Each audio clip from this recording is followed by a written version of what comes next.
We're going to take a look at some negative number problems here. We'll start with adding and subtracting, and I want to start by saying the phrase add and subtract that you hear a lot in elementary school can be a little misleading when the problems start to have negative numbers in them. These are the 5 problems we're going to look at first. And if you look at the sign in the middle, I think that you could convince yourself that the first 2 problems are addition problems and the last 3 are subtraction. And while that is technically true, I'd like to reframe the way we're thinking about addition and subtraction problems in a different way, because to think of them as add and subtract problems can be a little bit misleading, as we're about to see. So rather than use the word adding and subtracting, let's talk about combining. Combining is just a word in algebra that means adding and subtracting, but we use that word to mean both things at the same time to avoid any confusion. Let's take a look at our first problem here.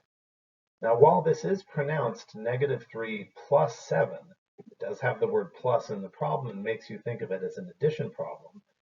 Let's reframe the way we think about it. Let's think about this as I'm combining 3 negatives with 7 positives. You'll see the visual here. Now, when you're combining negatives and positives, what we do is we cancel them in pairs of opposites. So here in the first line, we have a plus and a minus. Those are going to cancel out. Then we find another pair, plus and minus, an opposing pair, and we can cancel those out. Here's another pair of opposite signs, and those cancel. And after all the cancellation, we ask ourselves, what's left over? What's left over is 4 pluses or 4 positives. So when we combine these, the result is +4 to represent the remaining things after cancellation. By the way, when the answer to a problem is a positive number, we've all agreed not to write the plus, so +4 is the same as just 4. Here's another problem. While it's technically pronounced -5 plus 4, we don't want to think of it as an addition problem necessarily. We want to think about it as we're combining 5 negatives and 4 positives. And just as before, negative and positive pairs cancel. So all the plus and minus pairs cancel, leaving me with a single negative left over. And therefore, since I have 1 negative left, the answer is -1. Here's another example. Now, technically, this problem is pronounced -6 minus 2. You'll hear the word minus there. But we don't want to think about it as a minus, because that may mislead our combining of these numbers. Rather, let's think about it as we have 6 negatives, and we're combining them with 2 negatives. Now remember that plus and minus pairs cancel. So what cancels here? Nothing. There are no pluses to cancel any of these minuses. And when we leave ourselves with the question, what's left over after cancellation? Everything is left over because nothing canceled. And what's left? As you can see in the circle, 8 negatives.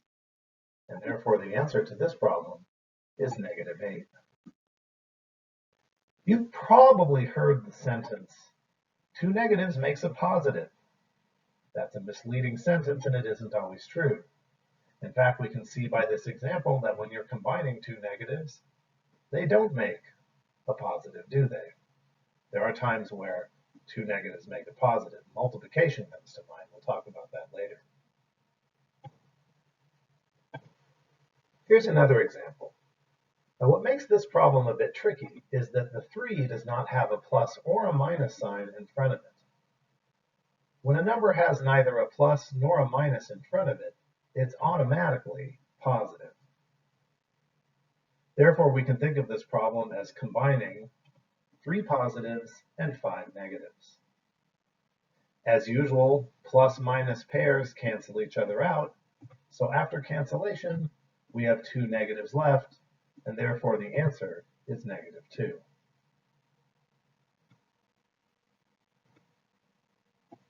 Lastly, let's look at a problem where we're subtracting a negative sign. Subtraction of a negative number is the same as addition. So this problem may as well be -2 plus 3. Technically different problems, they have the same result.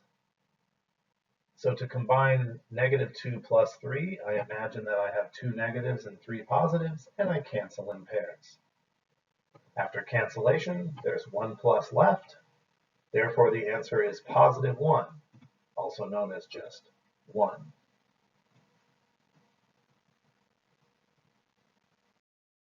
Let's now turn our attention to something different. Let's look at what multiplying and dividing looks like with negatives. Everybody knows that 2 times 5 is 10. But what happens if one of your numbers is negative? Well, the answer is -10, as it turns out.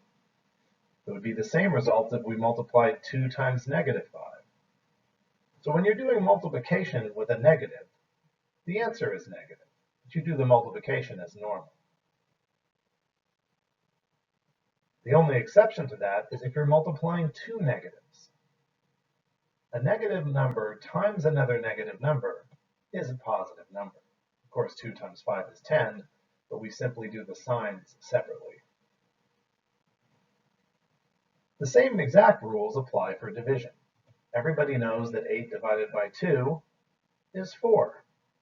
When your division problem involves a negative, your answer is negative. Likewise for 8 divided by -2, same result.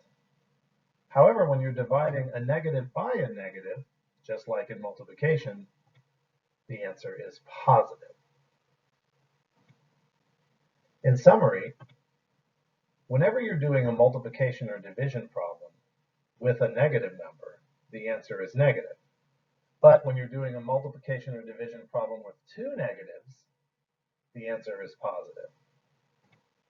This reminds us of the phrase, 2 negatives makes a positive, which we saw was not true for combining or addition or subtraction, but is true for multiplication and division.